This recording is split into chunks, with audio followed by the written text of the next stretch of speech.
Hello friends.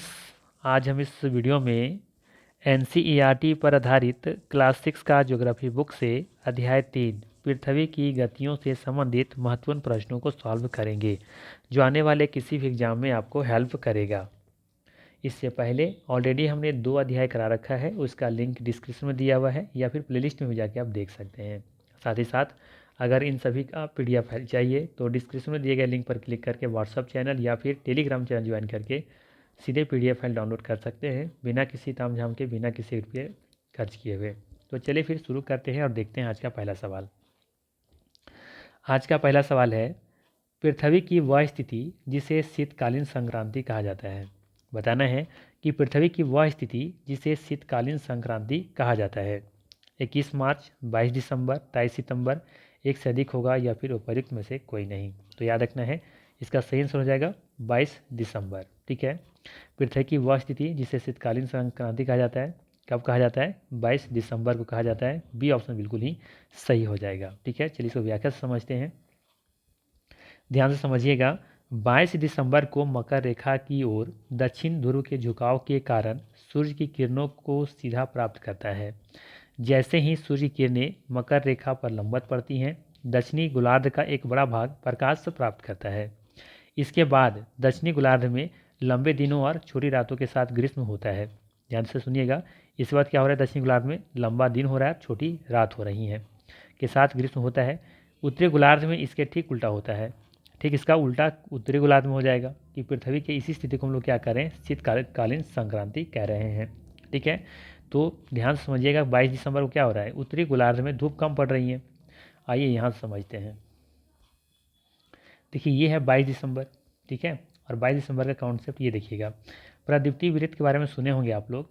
ये देखिए, ये जो लाइन है ना, ये सीधी रेखा, तो सूर्य की जब किरणें सीधे आ रही होंगी तो ये प्रदीप्ति वृत्त बना रहा है यहाँ पे इस तरीके से, आधा में दिन, आधे पृथ्वी पर रात। ठीक है, लेकिन यहाँ पे हो क्या रहा है? आधे पृथ्वी पर दिन, आधे पृथ्वी पर रात तो हो रही हैं, लेकिन जरा समझिएगा कि सूर्य की प्रकाश कब ज़्यादा कहाँ पे पड़ रहा है। तो देखिएगा, ये नीचे है दक्षिणी गोलार्ध और ऊपर है उत्तरी गोलार्ध। तो दक्षिणी गोलार्ध में देखेंगे यहाँ पे देखिए कि ये वाला पार्ट में इतना सूर्य का प्रकाश यहाँ पे ज़्यादा पड़ रहा है, अर्थात ये मकर रेखा यहीं पर है। यहाँ पे देखेंगे कि दिन में देखेंगे यहाँ पे क्या है कि सूर्य की प्रकाश इस स्थिति में ज़्यादा यहाँ पे पड़ रही है, जबकि उत्तरी गोलार्ध में देखेंगे सूर्य का प्रकाश यहाँ पे कम पड़ रहा है। इसके तुलना हम कह सकते हैं कि यहाँ पे क्या हो रहा है? यहाँ पे सूर्य का प्रकाश जो है वो कम पड़ रहा है। यहाँ पे सूर्य का यहाँ पे जो प्रकाश है वो कम मिल रहा है यहाँ पे, जबकि देखेंगे दक्षिणी गोलार्ध में इसकी तुलना में यहाँ पे ज़्यादा पड़ रहा है। तो इसके तुलना हम कह सकते हैं कि यहाँ पे क्या होता है ना कि दिन बड़ा होता है और रात छोटी होती है, जबकि उत्तरी गोलार्ध में उल्टा हो जाता है। उत्तरी गोलार्ध में जस्ट इसका उल्टा हो जाता है कि दिन क्या हो जाती है? बड़ी हो जाती है, रात छोटा होता है। और इसलिए देखेंगे कि उत्तरी गोलार्ध में सितंबर में दिसंबर के महीने में आपको ठंड ज़्यादा पड़ती है यहाँ पे।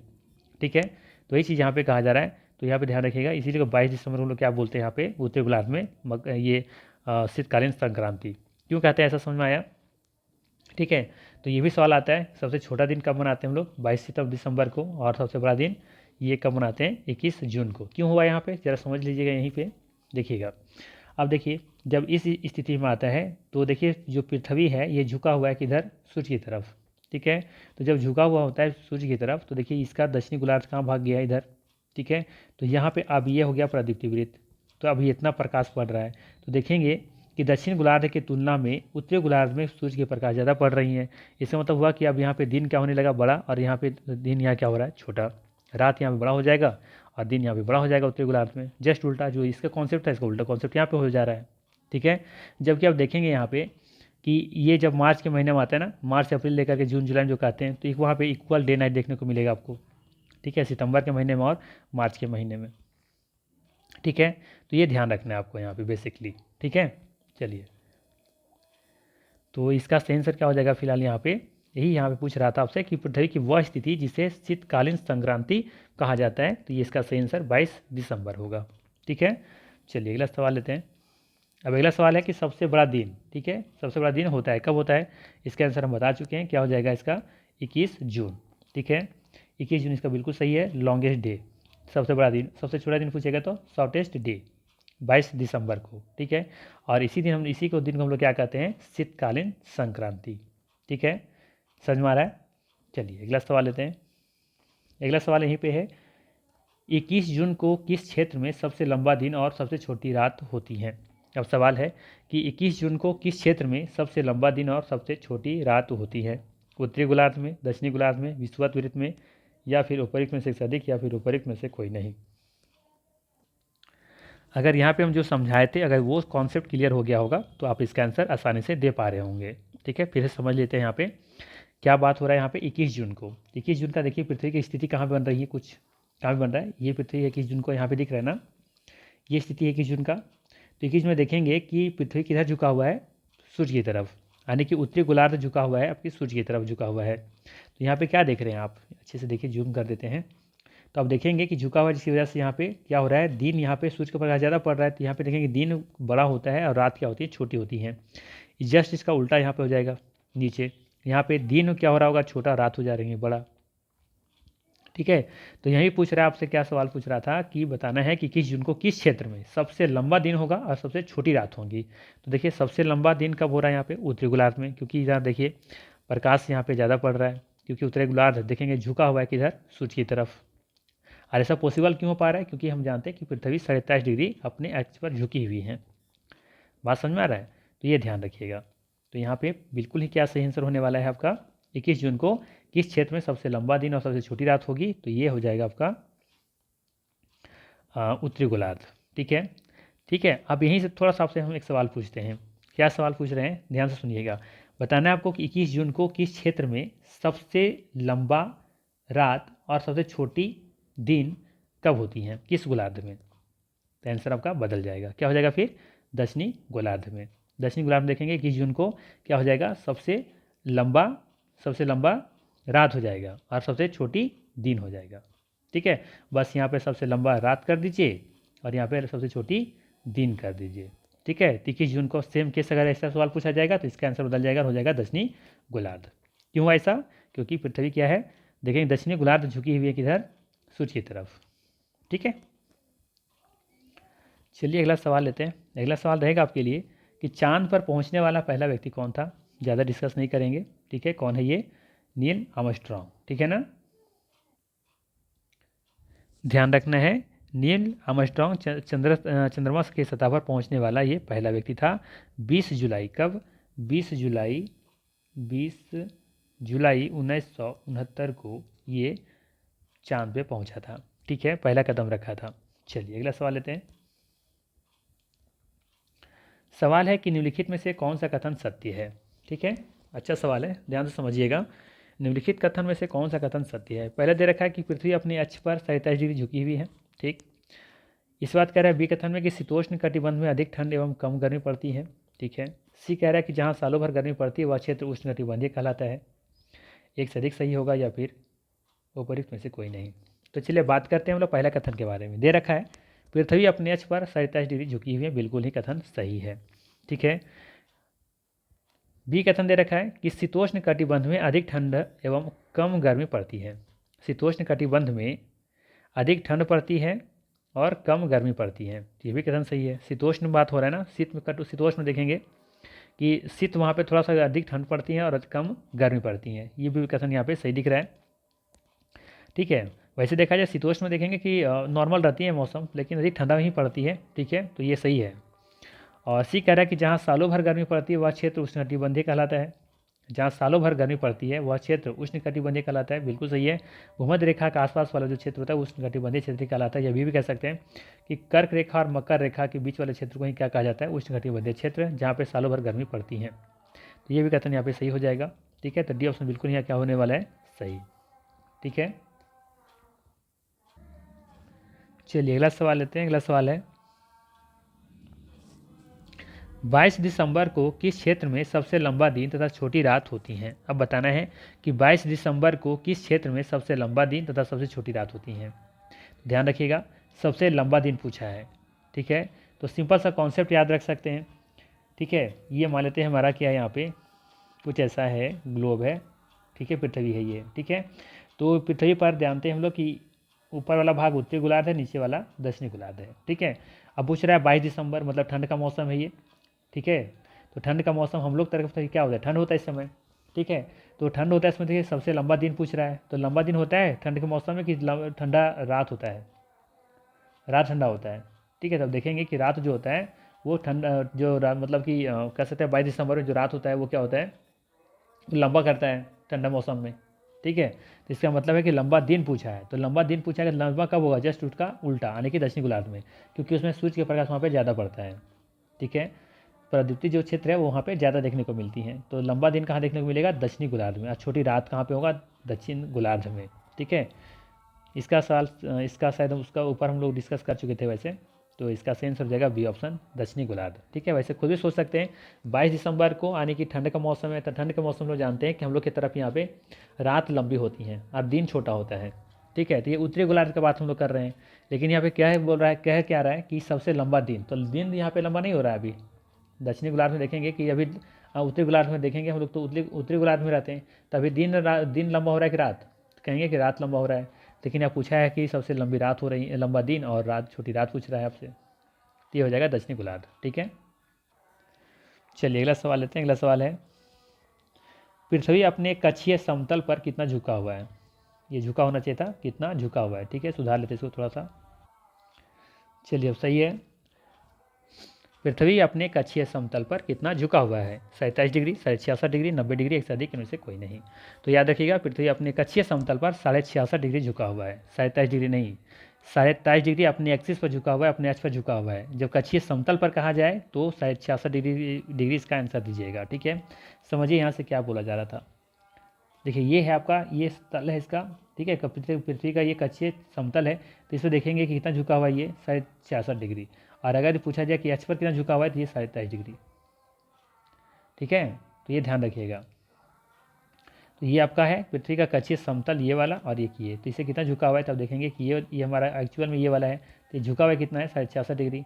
ठीक है, तो सिंपल सा हमको ध्यान रखना है, सवाल पर ध्यान दीजिएगा कि क्या सवाल क्या पूछ रहा है यहाँ पे। ठीक है, कक्षीय समतल पूछा है आपसे, न कि पृथ्वी के अपने अक्ष का झुकाव पूछा है।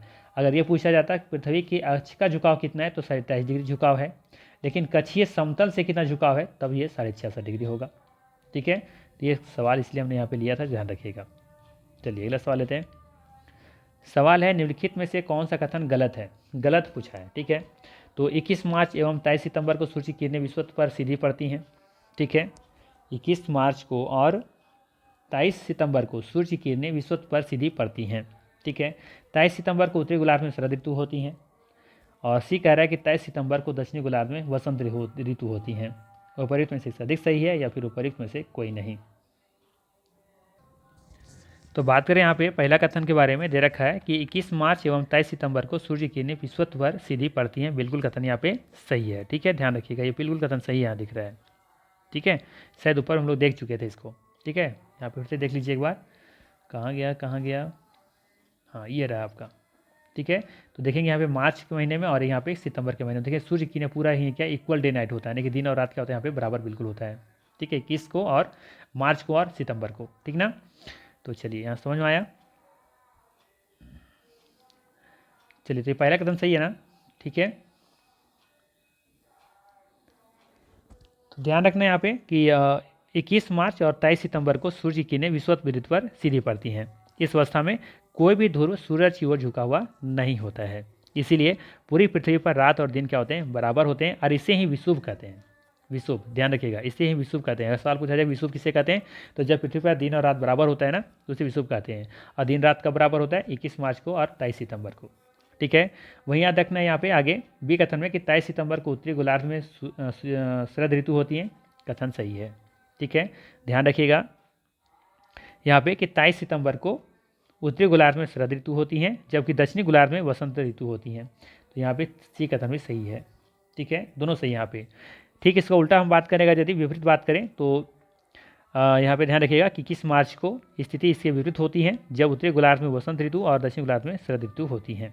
ठीक है, ये भी ध्यान रखना है यहाँ पे। जैसे इसका उल्टा हो जाएगा 21 मार्च वाले कहानी का, 23 सितंबर को उत्तरी गोलार्ध में क्या हो रहा है, शरद ऋतु, और 23 सितंबर को ही क्या हो रहा है, दक्षिणी गोलार्ध में वसंत ऋतु। अब इसका उल्टा कर लीजिए, 21 अगर 21 से बात करेंगे तो इसका उल्टा हो जाएगा। ठीक है, तो याद रखना है 21 मार्च की स्थिति में इसकी विपरीत होती है, जब उत्तरी गोलार्ध में वसंत ऋतु होगी और दक्षिणी गोलार्ध में शरद ऋतु। ठीक है, चलिए, तो इसका सही आंसर हो जाएगा ऑप्शन नंबर डी। अगला सवाल है, कि गर्मी में क्रिसमस का पर्व कहाँ मनाया जाता है। गर्मी में क्रिसमस का पर्व कहाँ मनाया जाता है। Japan, Bharat, Australia. तो जाहिर सी बात हम लोग ठंडा में मनाते हैं। ये पहले ये समझिए कि ऑस्ट्रेलिया कहाँ पे है, दक्षिणी गोलार्ध में है, ठीक है। और हम लोग क्रिसमस से मनाते हैं ठंड के मौसम में, जो कि उत्तरी गोलार्ध में है। तो हम लोग जब ठंड में मना रहे होंगे तो वहाँ पर क्या होगा, गर्मी होगा, ठीक है। तो आंसर सवाल है, इसका आंसर हो जाएगा ऑस्ट्रेलिया। ऑस्ट्रेलिया में देखेंगे गर्मी में क्रिसमस का पर्व मनाया जाता है, ठीक है। बहुत सारा क्वेश्चन कॉन्सेप्ट बेसिस है, आप खुद भी सोच कर आंसर दे सकते हैं। चलिए अगला सवाल है, निम्नलिखित में से कौन सा कथन सही है। अच्छा, यहाँ पे सवाल क्या पूछा था, थोड़ा सा एक बार रुकिएगा। पूछा है कौन सा कथन गलत है ना 8वां क्वेश्चन में, ठीक है। इसका सही हो जाएगा उपयुक्त में से कोई नहीं। यहाँ पे कोई भी कथन गलत नहीं है, ठीक है। माफ़ कीजिएगा, इसका आंसर ई ऑप्शन होगा, ठीक है। ये जरूर याद रखना था यहाँ पे कि कौन सा गलत है, तो ई ऑप्शन यहाँ पे सही हो जाएगा, क्योंकि कोई भी गलत नहीं है, ठीक है। चलिए, इसमें पूछ रहा है सही है, ठीक है। चलिए पहले देखते हैं, पृथ्वी को अपने अक्ष पर घूमना घूर्णन कहलाता है, ठीक है। पृथ्वी को अपने अक्ष पर घूमना घूर्णन कहलाता है, ठीक है। इस बात फिर क्या लिखा है बी कथन में कि सूर्य के चारों ओर एक स्थिर कक्ष में पृथ्वी की गति को परिक्रमण कहते हैं। सी कथन है कि ग्लोब पर वह वृत्त जो दिन और रात को विभाजित करता है उसे प्रदीप्ति वृत्त कहते हैं। उपर्युक्त में से अधिक सही है या फिर उपर्युक्त में से कोई नहीं। तो बात करें पहला कथन में, दे रखा है पृथ्वी को अपने अक्ष पर घूमना घूर्णन कहलाता है, बिल्कुल ही सही है। बी कथन है कि सूर्य के चारों ओर एक स्थिर कक्ष में पृथ्वी की गति को परिक्रमण कहते हैं, ये भी सही है, ठीक है। पृथ्वी खुद अपने अक्ष पर घूम रहा है, इसे क्या कहते हैं, पृथ्वी को घूर्णन कहते हैं, ठीक है। और ये मान लेते हैं सूरज है, तो इसे चारों तरफ चक्कर लगाना क्या कहलाता है, परिक्रमण कहलाता है, ये भी सही है।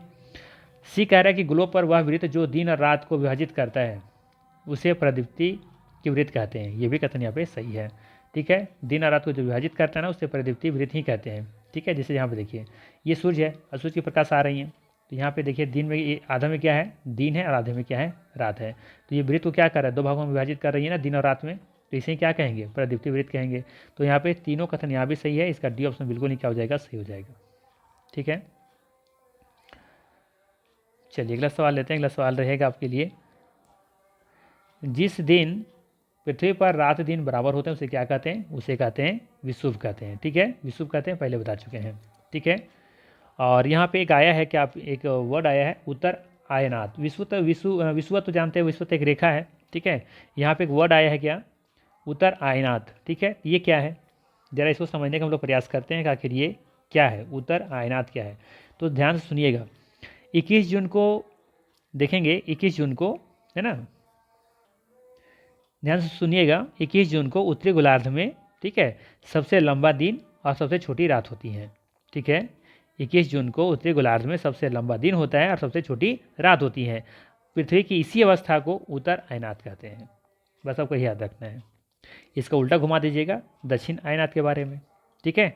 क्या वहाँ पे बताएंगे 22 दिसंबर को, ठीक है, 22 दिसंबर को दक्षिण गोलार्ध में क्या हो जाएगा, देखेंगे यहाँ पे कि दक्षिणी, यहाँ पे इसका उल्टा मतलब कर लीजिएगा, ठीक है। चलिए समझा ही देते हैं, ठीक है, समझिएगा ध्यान से। 22 दिसंबर को ना दक्षिणी ध्रुव के सूरज की ओर झुके होने के कारण मकर रेखा पर सूर्य की किरणें सीधे पड़ती हैं, ठीक है। चूंकि सूर्य की किरणें मकर रेखा पर लंबवत पड़ती हैं, इसलिए दक्षिणी गोलार्ध के बहुत बड़े भाग में प्रकाश का प्राप्त होता है, ठीक है। इसीलिए दक्षिणी गोलार्ध में लंबे दिन तथा छोटी रातें वाली ग्रीष्म ऋतु होती है। इसके ठीक विपरीत स्थिति उत्तरी गोलार्ध में होती है। पृथ्वी की इसी अवस्था को क्या कहते हैं, दक्षिणी आयनात कहते हैं। बस आपको इतनी बात याद रखनी है, ठीक है। चलिए अगला सवाल लेते हैं। अगला सवाल है कि निम्नलिखित कथनों में से कौन सा सही है। पहला दे रखा है घूर्णन पृथ्वी की अपनी कक्षा में सूर्य के चारों की गति है। बी कथन है कि घूर्णन की अवधि को पृथ्वी दिवस के रूप में जाना जाता है। सी कथन है कि पृथ्वी की धुरी जो एक काल्पनिक रेखा है अपने कक्षीय तल के साथ 66.5 डिग्री का कोण बनाती है। तो यहाँ पे देखेंगे पहला कथन बिल्कुल सही है, ठीक है। घूर्णन क्या है, पृथ्वी की अपनी कक्षा में सूर्य के चारों की गति है, नहीं, ये गलत है ना। घूर्णन पृथ्वी की अपनी कक्षा में सूर्य के चारों की गति है, नहीं, सूर्य की चारों की गति को परिक्रमण कहते हैं, कथन गलत है। घूर्णन की अवधि को पृथ्वी दिवस के रूप में जाना जाता है, तो ये कथन बिल्कुल सही है, ठीक है। ध्यान रखिएगा, क्या ध्यान रखना है कि पृथ्वी अपने अक्ष पर एक चक्कर पूरा करने में लगभग 24 घंटे का समय लेती है, ठीक ना। तो घूर्णन के समय काल को इस घूर्णन काल को पृथ्वी दिवस या पृथ्वी दिन कहा जाता है, ठीक है। और ये पृथ्वी की दैनिक गति भी है, ठीक है। सी कथन है कि पृथ्वी की धुरी जो एक काल्पनिक रेखा है अपने कक्षीय तल के साथ 66.5 डिग्री का कोण बनाती है। तो कक्षीय तल कह रहा है तो बिल्कुल यहाँ पे सही हो जाएगा। ठीक है, तो इसका सही आंसर हो जाएगा डी ऑप्शन। उपर्युक्त में से एक से अधिक यहाँ पे सही है, क्योंकि बी ऑप्शन सही है, सिर्फ यहाँ पे एक गलत था। ठीक है, चलिए बाकी यहाँ पे देख लीजिएगा।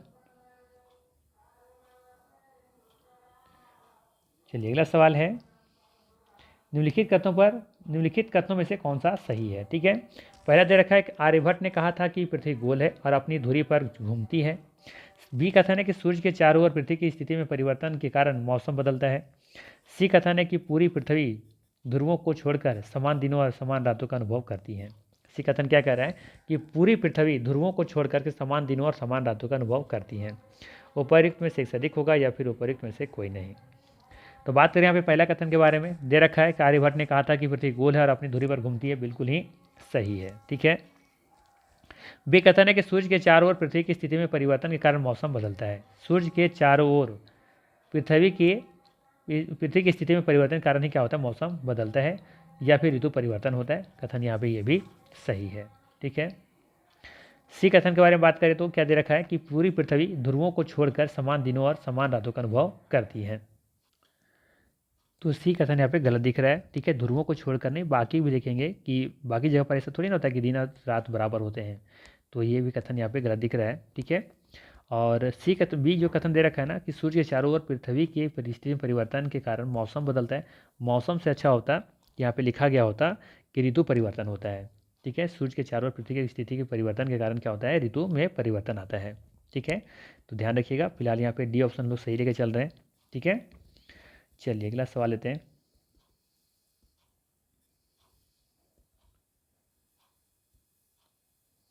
वैसे ये भी ठीक ही लिखा है यहाँ पे देखिए डिफिनेशन दे रखा है कि सूर्य के चारों ओर पृथ्वी की स्थिति में परिवर्तन के कारण मौसम बदलता है। ठीक है, सूर्य के चारों ओर पृथ्वी की स्थिति में परिवर्तन के कारण मौसम बदलता है। ठीक है, तो ये भी सही लिखा है यहाँ पे वैसे। चलिए 21 मार्च और 23 सितंबर को सूर्य की सीधी किरणें भूमध्य रेखा पर पड़ती हैं। इस स्थिति में ध्रुव सूरज की ओर झुका हुआ नहीं होता, इसलिए संपूर्ण पृथ्वी पर समान दिनों समान रातों का अनुभव करती हैं। इसे विषुव कहा जाता है।